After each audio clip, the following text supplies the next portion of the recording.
Pak, mercusuar dunia dipilihkan di khususnya di tanah Jawa secara umum yang Nusantara. Jawa atau Nusantara itu adalah pusat kekuatan energi yang ada di bumi. Terjadinya gunung tertua di Jawa itu di Gunung Lawu. Gunung Lawu itu gunung purba. Itu gunung pertama meletus di bumi ini. Gunung Lawu. Makanya di pewayangan atau di sejarah itu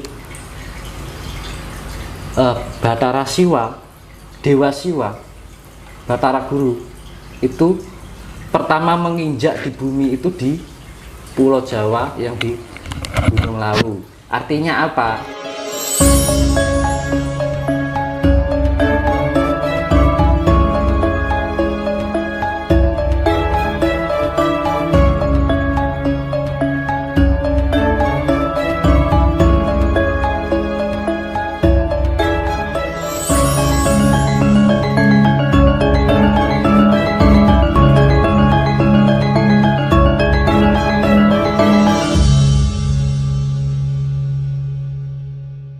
Jadi alasan kenapa Indonesia atau Nusantara ini menjadi pusat mercusuar dunia.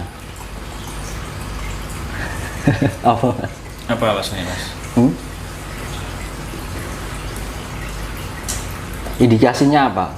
Yang mengindikasikan? Kalau saya kalau perspektif saya pribadi ketika kemudian dunia itu resesi, ya, mulai sekarang kan udah kelihatan nih disuruh numpuk stok pangan dan lain sebagainya begitu. Nah hal itu bagi saya tidak akan pernah terjadi di Indonesia karena memang Indonesia itu sumber pangan yang luar biasa. Disitulah kemudian titik kebangkitan kita nanti persoalan sumber pangan itu kalau saya. Barangkali Mas Dinus ada pandangan lain apa kira-kira? Nah, kalau saya membacanya ya, yang mengindikasikan kenapa mercusuar dunia dipilihkan di khususnya di tanah Jawa secara umum yang Nusantara.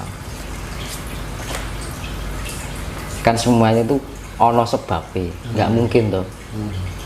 Jadi Jawa atau Nusantara itu adalah pusat kekuatan energi yang ada di bumi. Kalau saya melihat secara lampau,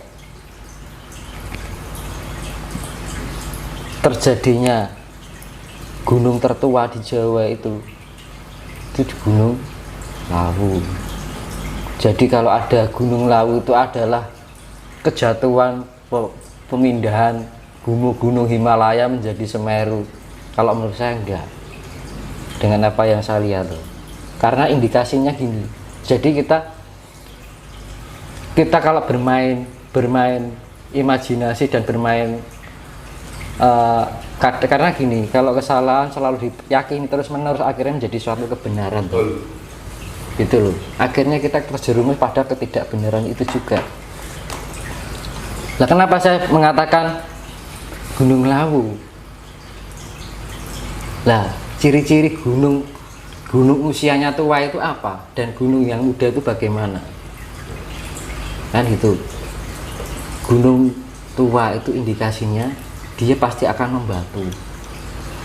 Misalkan di Gunung Purba di Jogja, Gunung Purba itu Gunung Lawu itu gunung purba. Itu gunung pertama meletus di bumi ini. Gunung Lawu. Makanya di pewayangan atau di sejarah itu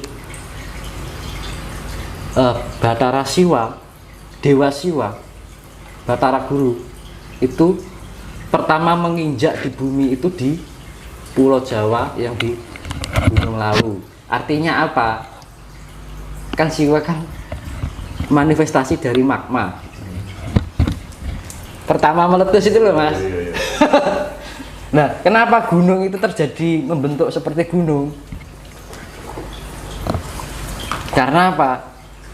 Itu karena tekanan suhu udara. Siwa kan istrinya adalah Sati atau Dewi Uma gitu. Nah, terjadinya penekanan secara terus menerus, bumi itu naik, akhirnya menjadi tumbukan ya kayak udun ini loh mas. Udun ini tekan terus sama itu nanah itu kan, akhirnya membentuk gunung, akhirnya pecah. Itu bumi kita tuh ya waduh anak udune ini mergo nek bumi ya kuwi yang gitu loh. Nah makanya di kisah wayang itu Bathara Guru pertama kali menginjak bumi itu di Gunung Lawu, makanya mendirikan kerajaan namanya Wukir Mahindra. Wukir itu adalah artinya gunung, bahasa Sanskerta ya. Mahindra itu diambil dari kata Maha dan Hendra. Maha itu adalah dewa yang agung. Apa? Maha itu adalah paling terbesar lah ya. Hendra itu adalah artinya dewa yang agung. Jadi rajanya para dewa. Makanya dibilang kerajaan Wukir Mahindra. Kan gitu. Nah, itu Mas Indra. Indra itu artinya dewa yang agung.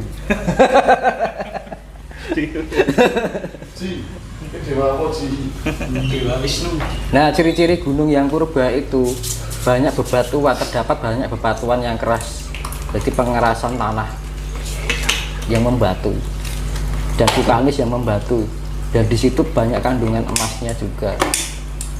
Karena purbakala dari vulkanis itu akan menjadi bentuk berintang, berlian, emas, dan gitu, tanglung. Dan kondisi gunung yang membatu pasti kondisi mata airnya itu luar biasa, kandungan airnya itu luar biasa, dan gitu. Dan indikasi yang lain, manusia pertama di Nusantara bahkan dunia di mana? Satu, di Nusantara khususnya Meganthropus paleojavanicus. Mega artinya besar, Anthropus itu manusia, Paleo itu tua, Javanicus itu Jawa. Artinya manusia besar tua, manusia tua besar yang ukuran besar di Jawa. Ditemukan di mana? Di Sangiran, di pinggir Bengawan Solo, kaki Gunung Lawu. Dan di Gunung Lawu mengindikasikan banyak manusia ditemukan purbakala. Itu indikasi yang sudah menjadi fakta, bukan mitos. Enek wujute. Ya, terbukti. Nah, itu Meganthropus itu sudah ada dari 2,5 juta tahun yang lalu. Kedua, Pithecanthropus mojokertensis. Pithecan itu artinya kera. Anthropus itu manusia. Manusia kera. Mojokertensis, Mojokerto. Nah, ketemunya adalah di kaki gunung Penanggungan. Penanggungan itu gunung purba. Itu bukan keceran dari itu juga. Nah, gitu. Ketiga, Pithecanthropus soloensis. Nah, Pithecanthropus soloensis itulah ya yang ketemu ning Sangiran meneh. Iya kan? Pithecan itu kera, Anthropus itu manusia. Soloensis Solo kaki Gunung Lawu. Itu indikasi yang fakta, bukan cerita yang karena kepentingan mungkin dulu ada sesuatu kepentingan kecemburuan karena tanah Jawa itu dan Nusantara bagaikan surga. Rasa duweni akhirnya memutarbalikkan suatu sejarah yang akhirnya orang Jawa sendiri kehilangan sejarahnya. Nah, terus Pithecanthropus erectus ditemukan di daerah Trine Ngawi bagian barat di pesisir Bengawan Solo di kaki gunung Lawu lagi. Kan gitu. Kenapa harus di situ? Kan gitu. Kan ada kaitannya dengan Batara Guru mendirikan Wukir Mahendra, kerajaan pertama di Pulau Jawa. Juga artinya itu pertama meletus di Pulau Jawa. Kan gitu. Kan Batara Guru manifestasi dari Dewane Magma. Kan gitu, meletus pertama, makanya gunung. Terus Homo wajakensis. Homo wajakensis, Homo itu adalah manusia artinya. Wajakensis daerah Wajak Tulungagung. Tulungagung ini kaki gunung apa, Mas? Tulungagung kaki gunung apa?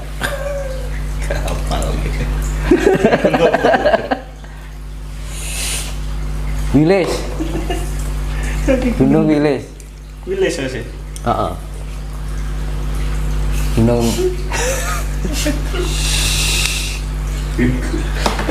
gunung. Jadi Homo wajakensis itu ditemukan di daerah Wajak di kaki gunung Wilis di Tulungagung. Itu juga Gunung Purba. Kan itu.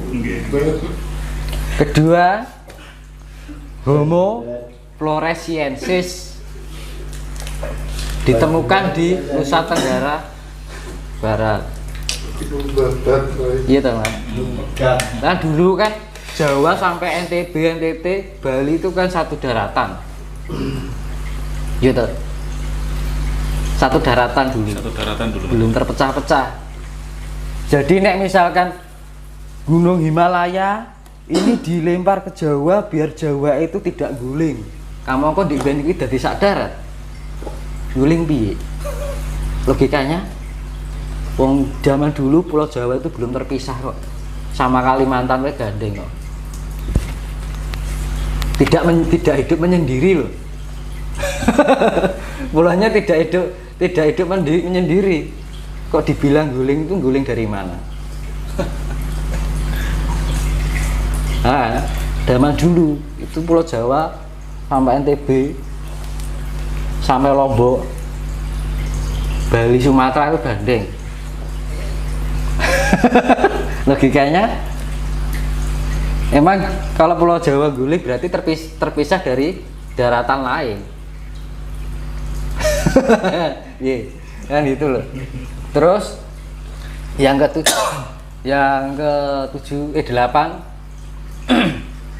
ketujuh Homo soloensis, Solo meneh, Solo lagi. Homo soloensis ditemukan di daerah Sangiran lagi. Dan gitu. Dan Meganthropus paleojawanicus itu sebenarnya makhluk atau manusia besar yang menghuni pertama di dunia. Bukan hanya Jawa, tapi dunia. Wujudnya enek, Mas. Itu belum hewannya loh, bukan tidak hanya manusia, belum hewannya.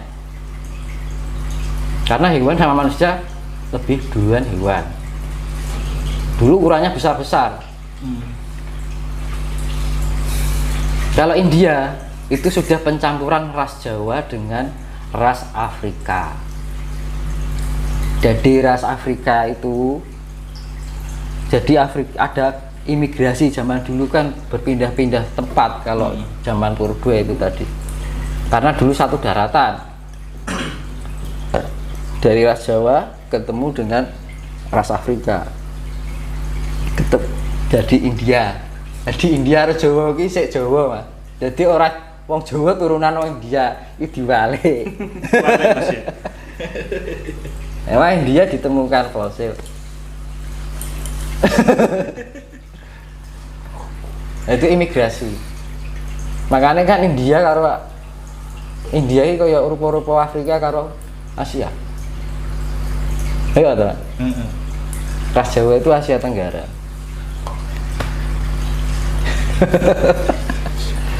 Makanya sampai sekarang mana-mana gempa, ya ada banjir, 3 gunungnya aman-aman aja loh. Iya kan? Iya. Aman-aman aja tuh. Lawu, Wilis, Penanggungan aman-aman saja. Karena ini gunung yang terpercaya, gunung tertua. Gunung Penanggungan banyak situsnya. Karena dulu tahu kenapa kok dibikin banyak situs di Penanggungan. Karena dulu ini gunung yang mempunyai energi yang kuat, ibarat leluhur yang paling tua, yang dituakan daripada gunung-gunung lainnya.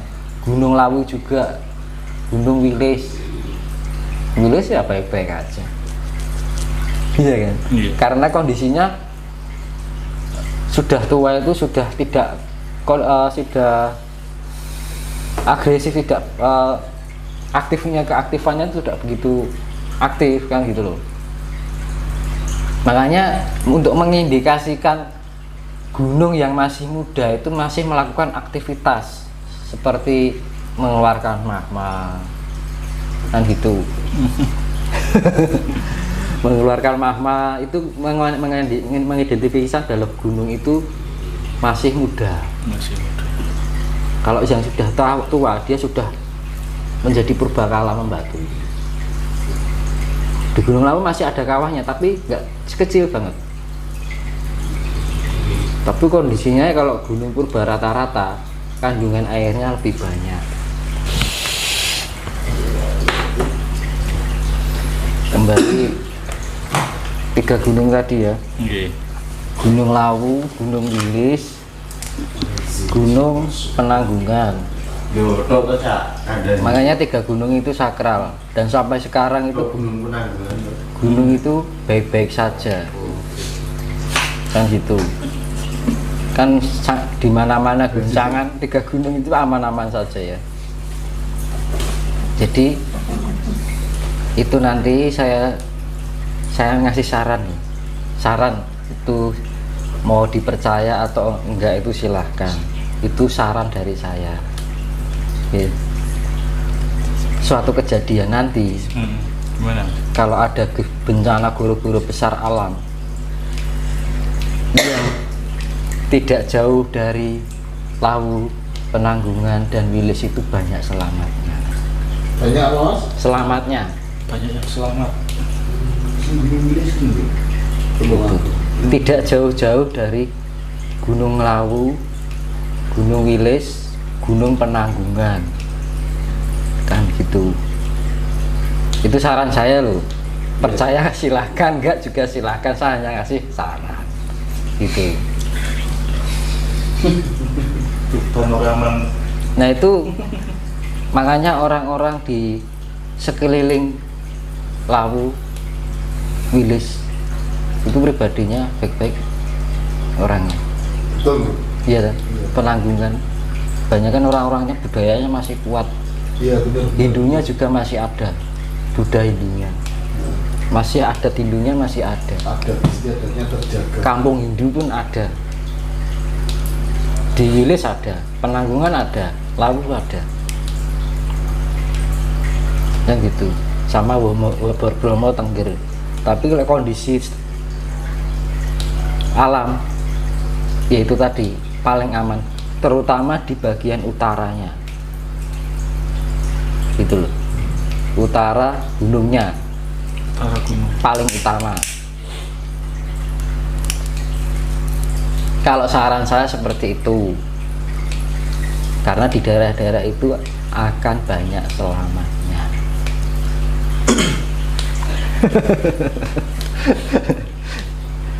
Itu saran ya Mas ya. Saya pernah apa-apa, percaya apa-apa. Bebas soalnya. Terus karena kenapa? semua akan dikembalikan pada awalnya dulu. Manusia dan purbakala itu terbentuk dari mana dan akan dikembalikan pada tempatnya, itu loh. Makanya dibilang Indonesia khususnya Pulau Jawa akan menjadi mercusuar dunia. Itu loh mas, mergane itu tadi Gunung Lawu itu adalah pusatnya Wilis dan Penanggungan. Panjang itu aman-aman aja.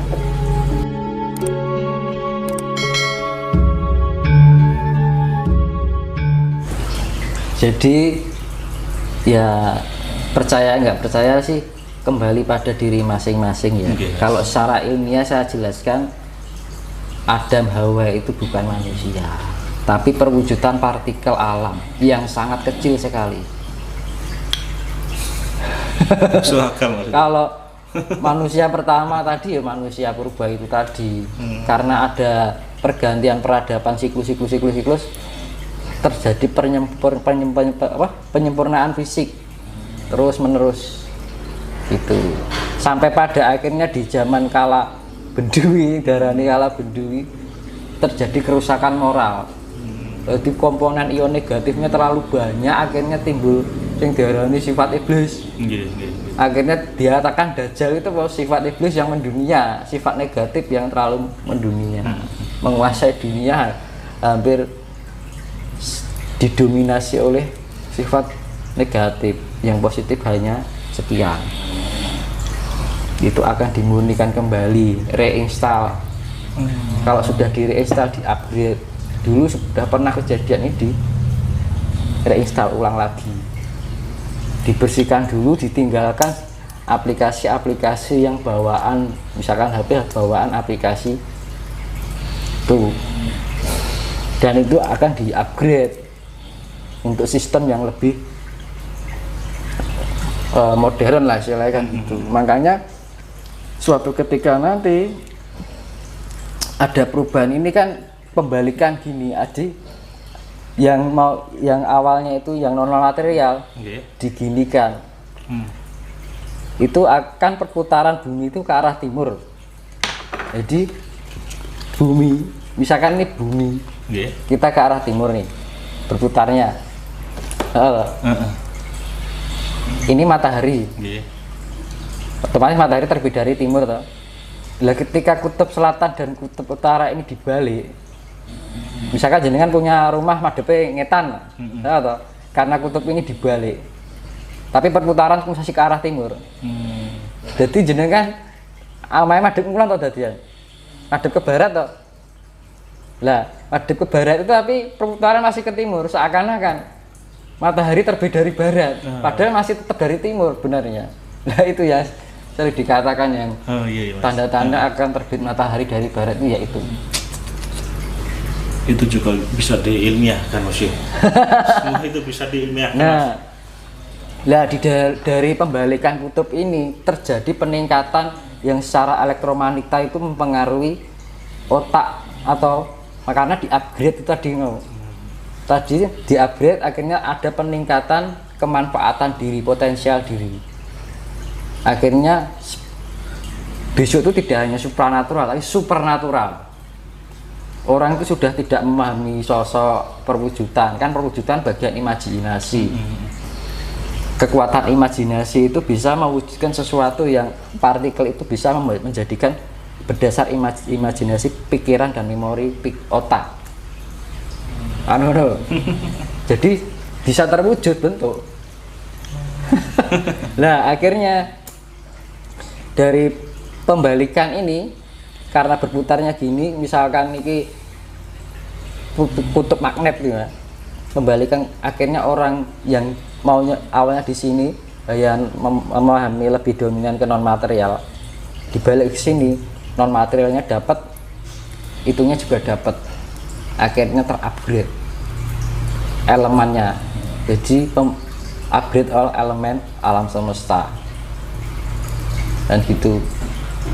Nah besok itu orang cerdas sekali mas, Jadi misalkan yang selamat itu terupgrade.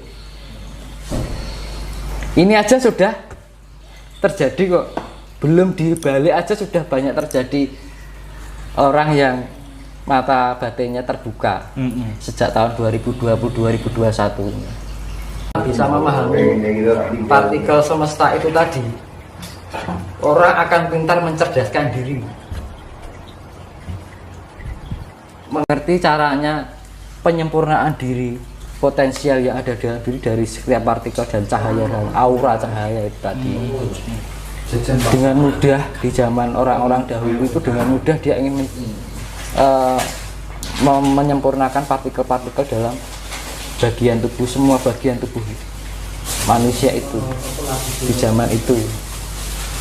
Makanya di ajaran besok itu yang seperti saya jelaskan di video sebelumnya, akan kembalinya ilmu sangkan paraning dumadi, tapi secara metode ilmiah, tapi konsepnya sama. Ilmu sangkan paraning dumadi pangrulating bilu, kan gitu. Ilmu suatu pengetahuan sangkan paraning dumadi itu kan dari awal berangkat dumadi kembali ke asal. Pangruating biu itu penyempurnaan diri agar kita menjadi hal yang sifatnya kotor di dalam tubuh kita itu menjadi sempurna lagi. Nah tadi makanya saya jelaskan tadi yang untuk pemurnian itu yang dimurnikan ada dua sifat, yaitu non material dan material.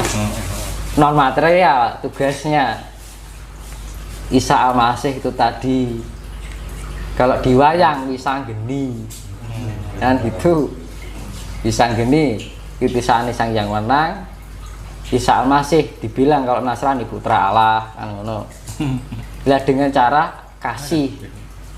Nah, untuk penyempurnaan partikel non materi itu dengan kasih penyempurnaannya, pemurniannya kan gitu. Terus ya tadi yang non materi, yang materi itu penyempurnaannya dengan air laut. Di agama yang namanya Nabi Khidir, penguasa laut. Kalau diwayang Antasena titisan sayang Baruno, makanya disapu dibersihkan. Karena air laut sifatnya penetralisir. Kan gitu. Dari hasil kajian kita mulai dari tadi ya, kira-kira bisa ditarik sebuah kesimpulan apa Mas Tinus supaya ini benar-benar bisa membawa pencerahan bagi teman-teman semuanya, Mas?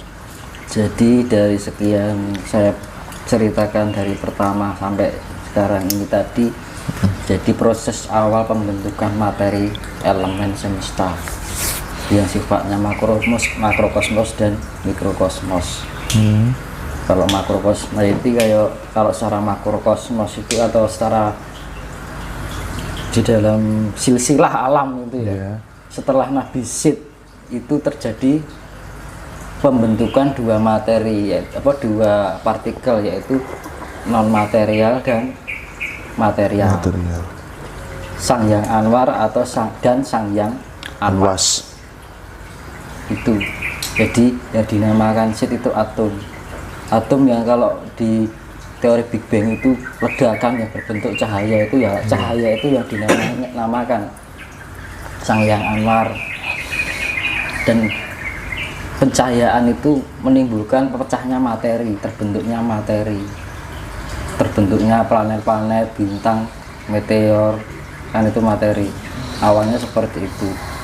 Tapi kalau secara mikrokosmos, yaitu tadi yang namanya cahaya itu adalah aura jiwa, yang dinamakan jiwa.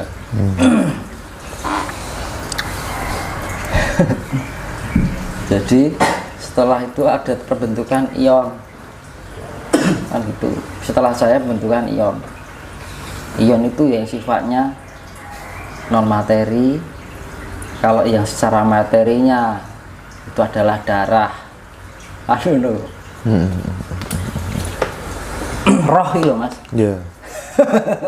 Kehilangan itu mati gitu. Nah, Makanya kan ketika kita di tempat malam pakai insabit itu tertangkap ops. Nah itu ruh ini ion. Terus kalau raga ya materinya, kalau non materinya ya itu sukma. Gitu. Jadi memang ada berkebalikan, dua ini saling berkesinambungan, saling melengkapi. Jadi ini kembali pada alasan kenapa saya menjelaskan dari pertama manusia dan alam diciptakan sampai terbentuknya gunung-gunung, sampai terbentuknya makhluk hidup, dari manusia purba hingga sampai kita sekarang itu. Jadi secara manusiawi Adam itu leluhur semuanya, ya leluhurnya bumi, ya leluhurnya tidak hanya manusia, ya leluhurnya bintang dan semuanya. Kalau leluhur kita secara manusia itu manusia purba. Itu fakta, bukan mitos, karena bukti penelitiannya juga sudah ada. Makanya itulah yang namanya, makanya di manusia purba atau fosil-fosil purba banyak ditemukan di 3 daerah itu. Yang paling banyak adalah Sangiran di pesisir gunung, kaki Gunung Lawu, terus Wajakensis di Tulungagung di kaki Gunung Wilis, dan Penanggungan yaitu Mojokerto, Pithecanthropus mojokertensis yang ada di Penanggungan. Nah itu dari 3 gunung itu sampai sekarang nggak ada masalah. Usianya 1 juta tahun aman-aman lebih. aja. Ketika di tempat lain banyak bencana kok aman-aman aja. Betul. Termasuk corona juga begitu, Mas. Iya ya. Logis kan? Kan gitu. Jadi itulah fungsinya spiritual. Kalau kita sudah memahami tingkat partikel itu, mempelajari tentang kelembutan partikel-partikel alam semesta yang sifatnya non material. Kalau secara materi kan benda ketok terlihat gitu loh. Kalau non material itu sangat susah sekali. Dan itu makanya fungsinya Sang Yang Nurrasa itu kan rasa. Kan gitu. Makanya Sang Yang Nur Cahya itu kan ya cahaya itu tadi, jiwa itu. Jiwa melahirkan Sang Yang Nurrasa. Akhirnya kita punya indera perasa penciuman, itu karena punya rasa ion. Nah, itu makanya dolanan HP iso ngrasake kandel tipis kan karena kita ada ion-ion tadi. Nah, ion-ion tadi terdapat senyawa. Senyawa itu membentuk zat cair, zat padat, zat gas, zat api. Nah, gitu. Darah itu. Kayak guyu denger tuh ora. Jadi Aku lagi bahasan fisika ini gak paham. Ion nih. Jadi besok itu di peradaban baru itu orang sudah supernatural. Jadi penggunaan pemahaman partikel sudah tingkat partikel elemen. Jadi yang sekarang masih belum terbebas dengan imajinasi pikir, tapi besok itu sudah lepas dari imajinasi pikiran. Yang barangkali dulu kita kenal sebagai sesuatu hal yang gaib dan irasional, nanti semuanya bisa dinyatakan, bisa dilogikakan. Dengan Sang Yang Rasa kita, Nur Rasa. Iya betul. Makanya dibilang nur, cahaya. Oke.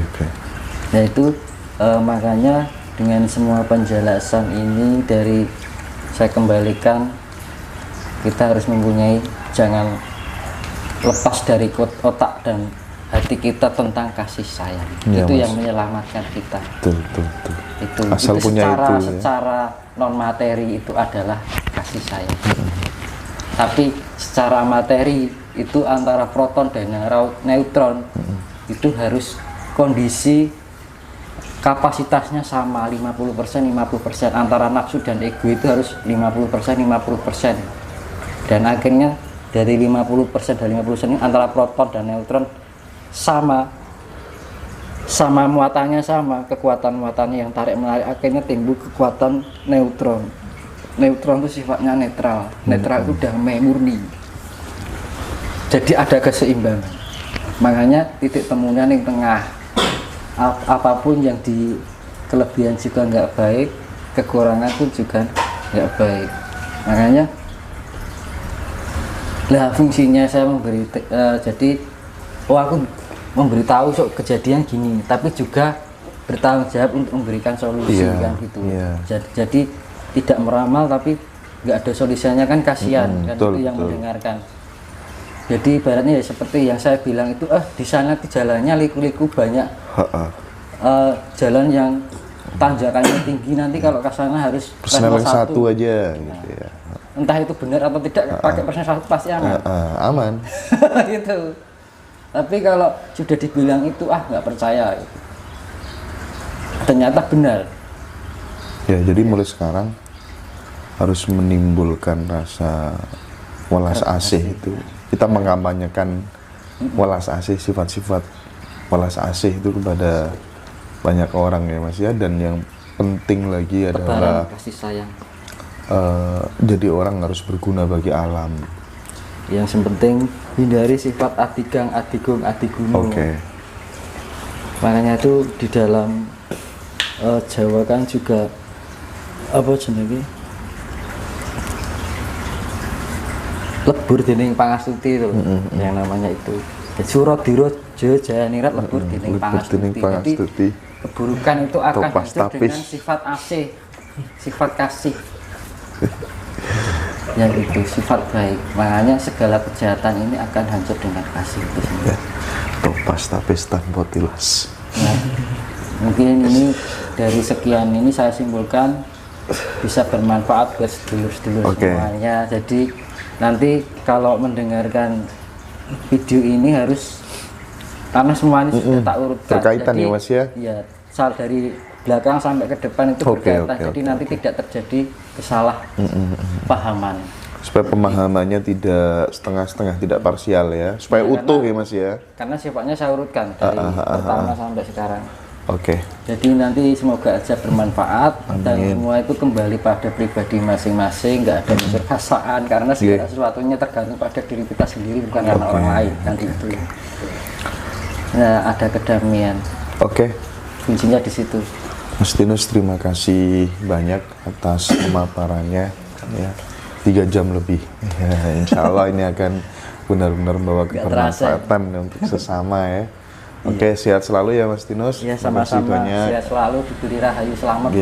Amin. Rahayu. Rahayu.